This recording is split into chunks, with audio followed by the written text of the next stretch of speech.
Department of BCA, Assistant Professor of Don Bosco College, Kottayam. Here I am going to discuss a topic on e-contract. This is for the BBA second semester students. In this topic, few points we are discussing. First one is introduction of e-contract, second one is definition of e-contract, and the third one is nature of e-contract. Then moving to the first point, introduction of e-contract. Internet was no more just for tabulation and data analysis. Internet എന്ന് പറയുന്നത് ടാബുലേഷനോ data അനാലിസിസിനോ വേണ്ടി മാത്രമുള്ള ഒരു ഉപാധിയല്ല, മറിച്ച് ഓൺലൈനുകളിൽ കോൺട്രാക്റ്റുകൾ sign ചെയ്യാൻ വേണ്ടി ഉപയോഗിക്കുന്നുണ്ട്. ഇത്തരത്തിൽ ഡിജിറ്റലായി ചെയ്യുന്ന കോൺട്രാക്റ്റുകളെയാണ് നാം ഇ കോൺട്രാക്റ്റ് എന്ന് വിളിക്കുന്നത്.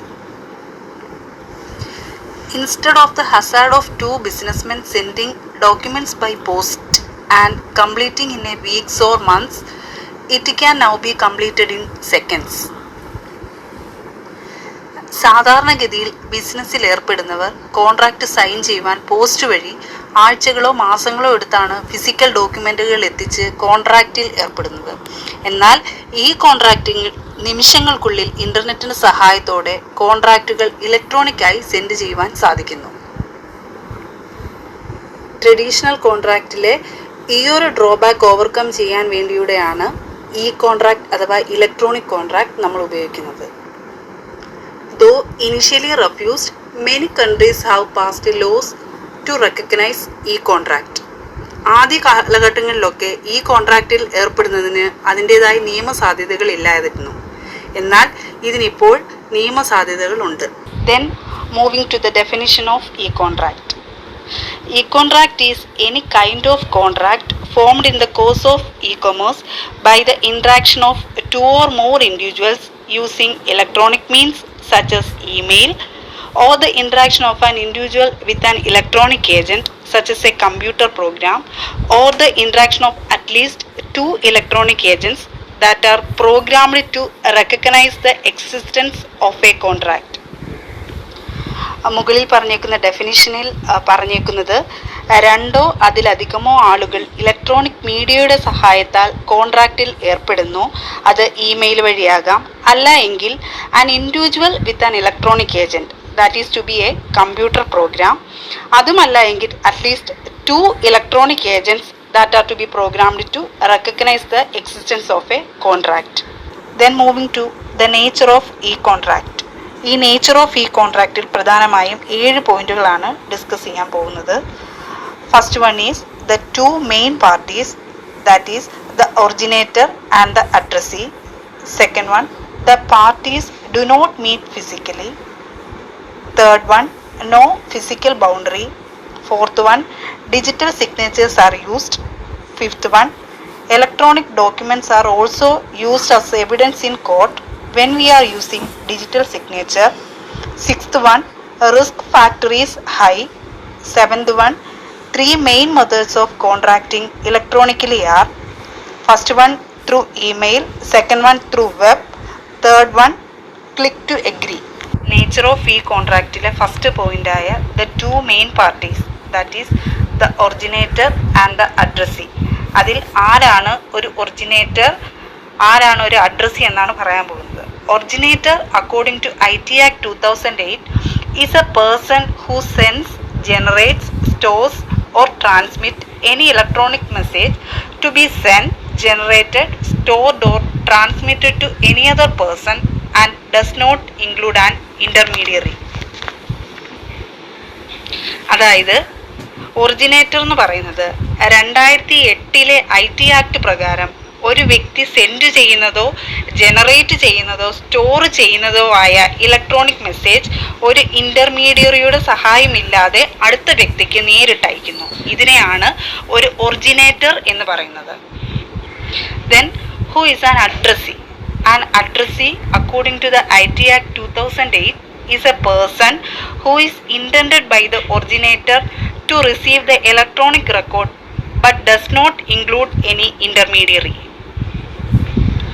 ഒരു അഡ്രസ്സി എന്ന് പറഞ്ഞാൽ 2008 IT ആക്ട് പ്രകാരം ഒറിജിനേറ്ററിൻ്റെ നിർദ്ദേശാനുസരണം ഇലക്ട്രോണിക് റെക്കോർഡ്സ് ഇൻ്റർമീഡിയറി ഇല്ലാതെ റിസീവ് ചെയ്യുന്നതിനെയാണ് അഡ്രസ്സി എന്ന് പറയുന്നത്.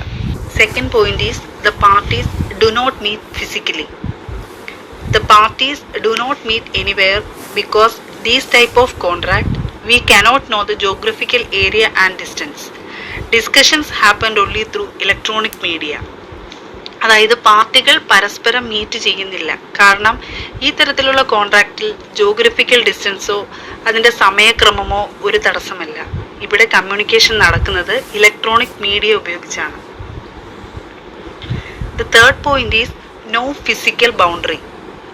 ഈ കോൺട്രാക്റ്റിൽ ഒരു ഫിസിക്കൽ ബൗണ്ടറി ഇല്ല. അടുത്തു നിന്നോ അകലെ നിന്നോ ആകാം. ബിസിനസ്സിൽ ഒരു ബൗണ്ടറി നിശ്ചയിക്കാത്തിടത്തോളം കാലം ഈ കോൺട്രാക്റ്റിന് ഒരു ബൗണ്ടറി ഇല്ല. Fourth point is digital signatures are used. സിഗ്നേച്ചറുകൾ ഫിസിക്കലി ആയും ഡിജിറ്റലി ആയും ചെയ്യാൻ സാധിക്കും. എന്നാൽ ഈ കോൺട്രാക്റ്റിൽ ഡിജിറ്റൽ സിഗ്നേച്ചേഴ്സ് ആയിരിക്കും ഉപയോഗിക്കുന്നത്. കാരണം ഇത് ലീഗലി വാലിഡ് ആണ്. ഇതുവരെ പറഞ്ഞ 4 പോയിന്റ്സ് ആണ്. 2 main parties, originator and addressee. The parties do not meet physically, no physical boundary, digital signatures are used. Fifth point is electronic documents are also used as an evidence in court when we are using digital signature. ഒരു ഡോക്യുമെൻറ്റിൽ digital signature ഉണ്ടെങ്കിൽ ആ document കോടതിയിൽ valid ആയിരിക്കും. അതുപോലെ hand written ഡോക്യുമെൻറ്റ്സോ സിഗ്നേച്ചറോ ഉപയോഗിക്കാറില്ല. Digital documents ആയിരിക്കും നമ്മൾ ഈ കോൺട്രാക്റ്റിൽ യൂസ് ചെയ്യുന്നത്. Sixth point, risk factor is high. നമുക്കറിയാം, ചില ആപ്ലിക്കേഷൻസ് നമ്മൾ ഡൗൺലോഡ് ചെയ്യുമ്പോൾ ഐ എഗ്രി പോലെയുള്ള കോൺട്രാക്റ്റുകൾ നമ്മൾ അറിയാതെ പോലും ടിക്ക് ചെയ്ത് അക്സെപ്റ്റ് ചെയ്യാറുണ്ട്. ഇത് ചെയ്യുന്നത് ഏതു തരത്തിലുള്ള വ്യക്തികളാണോ ഗ്രൂപ്പുകളാണോ എന്നൊന്നും തിരിച്ചറിയാൻ സാധിക്കില്ല. അടുത്തൊരു റിസ്ക് എന്ന് പറയുന്നത് ഒരു തരത്തിലുള്ള നെഗോസിയേഷനുമുള്ള സ്കോപ്പ് ഇല്ല. Seventh point is 3 main methods of contracting electronically are: first one through email, second one through web, third one click to agree. 3 main മെത്തേഡ്സിലൂടെയാണ് ഈ കോൺട്രാക്റ്റിൽ ഏർപ്പെടുന്നത്.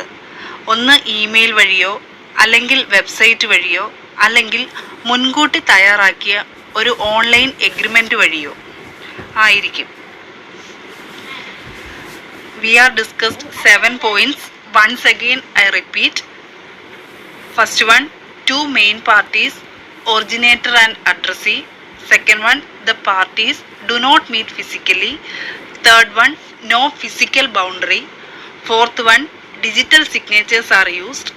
Fifth one, electronic documents are also used as evidence in court when we are using digital signature. Sixth one, risk factor is high. Seventh one, 3 main methods of contracting electronically are through email or through web or through click to agree. ഇതുവരെ നമ്മൾ discuss ചെയ്തത് introduction of E contract, definition of E contract and nature of E contract. Simply E contract എന്ന് പറഞ്ഞാൽ electronic ഡിവൈസിൻ്റെ സഹായത്തോടെ digitally തയ്യാറാക്കിയ കോൺട്രാക്റ്റുകളെയാണ് നാം E contract എന്ന് വിളിക്കുന്നത്. ഈ ടോപ്പിക്ക് പ്രീവിയസ് ഇയർ ക്വസ്റ്റ്യൻ പേപ്പേഴ്സിൽ റിപ്പീറ്റഡ് ആയിട്ട് ചോദിച്ചിട്ടുള്ളതാണ്. എല്ലാവരും ഇത് പഠിക്കുക. Thank U.